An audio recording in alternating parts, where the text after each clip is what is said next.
On August 17, 1943, Technical Sergeant James McKenna crouched under the wing of a P-38 Lightning in New Guinea and did something that could have put him in military prison. He cut a 6-inch piece of piano wire, bent it into a Z shape, and installed it inside a flight control cable he had absolutely no authorization to touch. The modification took 8 minutes. It cost nothing, and within 6 weeks, it would reverse the kill ratio of the entire Pacific Air War. Nobody ordered it. Nobody approved it. Nobody, except the pilot whose life depended on it, even knew it was there. This is how it happened. By the summer of 1943, the P-38 Lightning had a reputation problem. On paper, it was fearsome. Twin engines, twin boom design, 400 miles per hour in a dive, 8 forward-firing weapons. The Japanese called it the fork-tailed devil. American brass loved it. The pilots who flew it were less enthusiastic. The P-38 could not turn with a zero. The A6M0 was lighter, more agile. It could complete a full horizontal turn in roughly half the time a Lightning needed. In a dogfight, that difference wasn't just embarrassing. It was a death sentence. American doctrine was clear: never turn with a zero. Dive in from altitude at speed, fire once, climb back out, hit and run. Don't get caught. The problem was that the Japanese knew the doctrine too.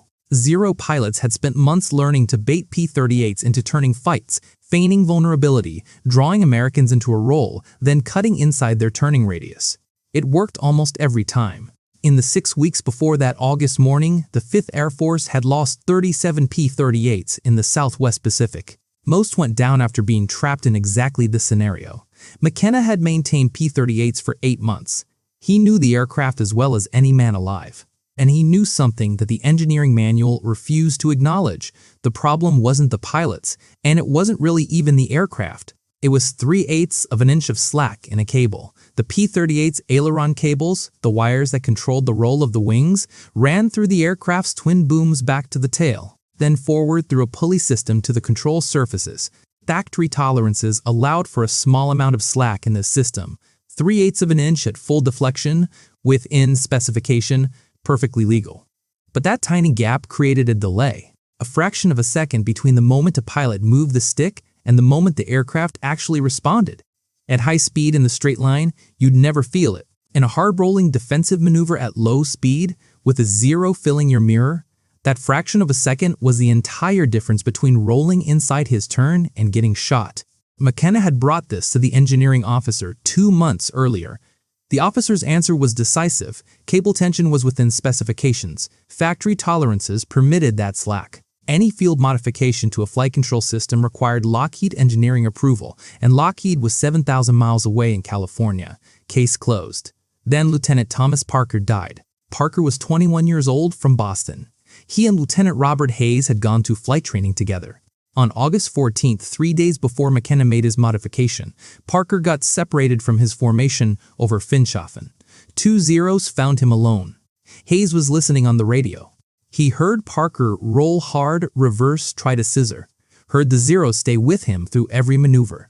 Heard Parker say, voice cracking, that his airplane wasn't turning fast enough. Heard the sound of gunfire. Heard Parker scream, then silence. Parker's bed stayed empty that night. His personal effects were packed into a box and shipped home. The maintenance log on his P-38 noted no mechanical issues. Official cause of death, pilot error during defensive maneuvering. McKenna had done Parker's pre-flight that morning. Everything was perfect. Cable tension within spec. That was the night McKenna decided. Lieutenant Robert Hayes came to the maintenance area that evening and found McKenna working on his assigned aircraft. Hayes was 23 years old, a farm kid from Iowa. 6 combat missions and 0 kills, not because he was a poor pilot, but because he flew by the book. And the book kept getting people killed. Hayes asked McKenna if there was anything at all, legal or not, that could make his airplane roll faster. McKenna told him to come back in the morning. After 2300, when the maintenance hangar had gone quiet and the only sounds were the generators and insects against the overhead lights, McKenna pulled the inspection panel off Hayes' left boom. He grabbed at the aileron cable with both hands and pulled, felt the slack immediately. That familiar, wrong looseness before the tension finally caught. 3/8 of an inch of play. He'd felt it 100 times. It had never stopped bothering him. The piano wire came from a salvaged P-38 that had ground looped 2 weeks earlier. 6 inches of high-tensile wire, pulled from the rudder trim system before the aircraft went to the depot. McKenna had kept it in his tool bag without quite knowing why. Now he knew. He bent it into a Z shape with a pair of pliers. The wire fought back, stiff, springy. His hand slipped twice. On the second slip, the wire opened a cut across his thumb, slicking the metal with blood. He wiped it on his coveralls and kept bending. Installing it was harder. The space inside the boom was cramped, and he had to work with one hand while holding a flashlight with the other. The beam kept wandering. He disconnected the cable at the pulley junction, fumbled the clevis pin, heard it bounce somewhere in the dark interior, spent 5 minutes on his knees feeling through the shadows. The whole time his heart was pounding. If the engineering officer found him here, modifying a flight control system using an unsanctioned part in the dark, alone, it wasn't just a reprimand. It was a court-martial, possibly a dishonorable discharge, possibly prison. But Hayes was going to fly into 18 Japanese fighters in a few hours, and Parker was already dead. McKenna found the pin, seated it, reconnected the cable, pulled on it by hand, no slack. The control surface moved the instant his hand moved. Perfect. He replaced the inspection panel, cleaned his tools, wiped the blood from the wire, walked out of the hangar at 01:15. He went to his bunk and watched the ceiling until dawn. At 07:42 on August 17th, Hayes's P-38 lifted off the runway at WW2 and joined a formation of 16 other Lightnings heading northwest into Japanese airspace. McKenna stood on the flight line and watched until they disappeared. The engagement started at 08:14 over the Huon Gulf at 13,000 feet. Hayes's flight of 4 bounced the formation of 9 zeros from altitude, the morning sun behind them, a perfect setup. Hayes rolled in on the rearmost zero, built speed to 380 miles per hour, pressed the triggers. He hit but not enough. The zero snap rolled right and dove. Hayes rolled follow. That's when he felt it. The P-38 responded instantly. No delay, no lag, no fighting the controls. The stick moved and the aircraft moved with it. Clean, immediate, like a direct connection between his hands and the wings. Hayes had flown 50 hours in P-38s. He had never felt it move like that. He rolled 90 degrees in what felt like half the time it should have taken. Got his nose down. The zero was right there in his gun sight. He fired. 3 seconds. The rounds walked up the fuselage from tail to cockpit. The Zero's engine exploded. It rolled inverted and fell trailing black smoke toward the jungle. His first kill. He had no time to register it. His wingman was already calling. 3 Zeros diving from above, fast, angry. They'd watched their friend go down. Now they wanted Hayes. He was supposed to run. Doctrine said, throttle forward, climb, don't let them close. But they were faster in the dive. They'd be on him in seconds. Hayes rolled hard left and pulled. The P-38 snapped around, not like a heavy fighter rolling through molasses, like an aircraft that weighed half what it should. His nose came through the horizon. The lead Zero was turning to follow but hadn't expected Hayes to reverse that quickly. It was exposed, nose high, bleeding speed. Hayes pulled lead and fired. Hit the Zero at the wing root. The wing folded. The aircraft tumbled. 2 kills in under 30 seconds. The remaining 2 Zeros tried to scissor him, alternating hard turns to force an overshoot, a classic counter to an aggressive attacker.